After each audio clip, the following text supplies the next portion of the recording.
Hello and welcome to Divine Narrative. Today, we're venturing into the heart of a remarkable book, The Courage to be Disliked, penned by Ichiro Kishimi and Fumitake Koga. What makes this book stand out is its unique format, an engaging dialogue between a philosopher and a young man.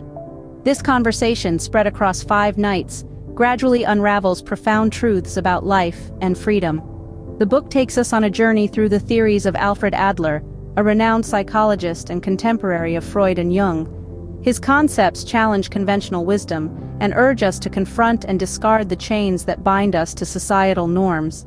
The book is not just a read, it's an experience that pushes us to question, introspect, and ultimately break free from the invisible constraints that limit our potential.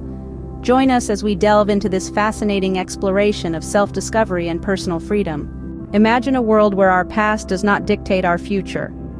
This is the premise of the first chapter of the book, The Courage to be Disliked. The philosopher introduces us to a thought that might seem counterintuitive at first, the concept of denying trauma. He shares the insights of Alfred Adler, a renowned psychologist, who held a belief that we are not, in fact, the products of our past. Instead, we are the creators of our future. Adler challenges the prevalent notion that our past experiences shape who we are. He asserts that it's not the experiences themselves that mold us, but rather how we interpret and respond to them.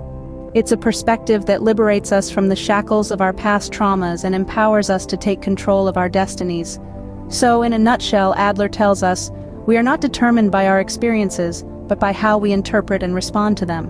Why do our relationships with others often seem so complicated? In the second chapter of The Courage to be Disliked, the philosopher unravels this mystifying question, explaining that all problems are, at their core, interpersonal relationship problems. This idea springs from Adler's philosophy, which proposes that our feelings of inferiority don't originate from within us, as we often believe, but from our interactions with others around us. It's through these interactions that we unconsciously measure ourselves, leading to feelings of inadequacy or inferiority. But this doesn't mean we are powerless. In fact, it's quite the opposite. By understanding that our problems are rooted in our relationships, we gain the power to change them. We can shift how we perceive and respond to others, altering the dynamics of our interactions. So, it's not about changing who you are, but how you relate. Remember, the key to overcoming our problems lies in how we relate to others. How often do we seek validation from others and allow their opinions to shape our self-worth? This question forms the core of our third night's discourse, where we delve into the importance of discarding the desire for recognition. In this chapter, the philosopher introduces us to Adler's belief in the significance of self-acceptance and the perils of living to meet others' expectations. Adler, a renowned psychologist, emphasizes that our self-worth should not be dictated by the views of others. Our value as individuals is intrinsic and does not diminish or increase based on external validation. Adler's philosophy urges us to recognize our inherent worth, independent of others' opinions. He argues that the pursuit of external validation is akin to chasing the wind. It's elusive and leaves us empty when obtained. So, why do we still yearn for recognition? It's because we are social beings, and our interactions often influence our perception of self-worth. However, Adler encourages us to break free from these societal shackles. He suggests that we should shift our focus from seeking approval to cultivating self-acceptance. This shift isn't easy and involves a conscious effort to step away from our comfort zones. It's about realizing that we are not defined by the accolades we receive or the criticism we endure, but by our actions and beliefs.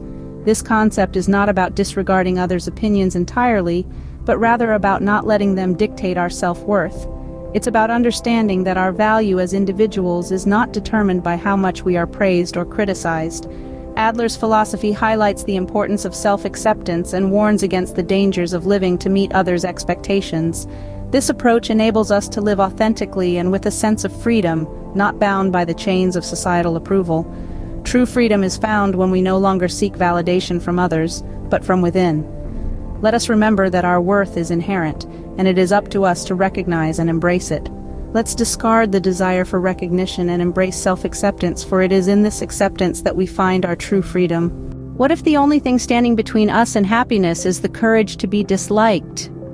Ponder on this thought as we delve into the final 2 nights of our journey through this enlightening book. where the philosopher introduces us to the concept of having the courage to be disliked and to be happy.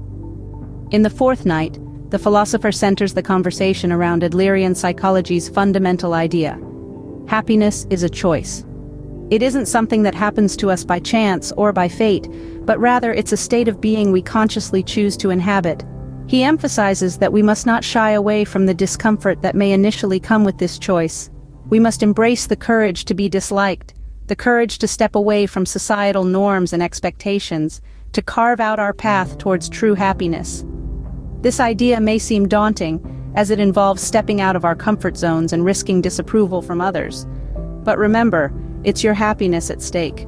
The philosopher encourages us to not fear judgment and to understand that it's okay to live life on our own terms, even if it means going against the grain. As we transition into the fifth night, the philosopher continues to build on this concept. He paints a picture of a life where we are free from the shackles of societal expectations, a life where we are no longer bound by the need for external validation. The courage to be disliked becomes a powerful tool that enables us to take control of our happiness. He reminds us that the journey to happiness is a personal one. It's not dictated by societal norms or expectations, but by our own decisions and actions. It's about liberating ourselves from the need for approval and embracing the courage to be disliked. This is the key to our happiness. So, as we conclude these 2 nights, remember this. The path to happiness is a personal journey, not a societal expectation. Choose to be happy, have the courage to be disliked, and embrace the freedom that comes with it. Aren't we all seeking the courage to be ourselves, to be disliked, and yet be happy? This book has taken us on an illuminating journey, challenging our preconceived notions and guiding us towards a place of acceptance and personal freedom. We've delved into the denial of trauma, understanding that our past does not define us. We've tackled the concept that all our problems are rooted in interpersonal relationships and how we can navigate them better. We've also explored the significance of discarding the desire for recognition, realizing that validation from others isn't the key to happiness. And finally, we've learned the courage to be happy, to be ourselves, unapologetically. This book serves as a reminder that it's okay to be disliked, that it's more important to stay true to ourselves than to seek approval from others. In the words of Alfred Adler, the only person you need to be better than is the person you were yesterday. Till next time, keep learning, keep growing, and keep shining bright. Goodbye.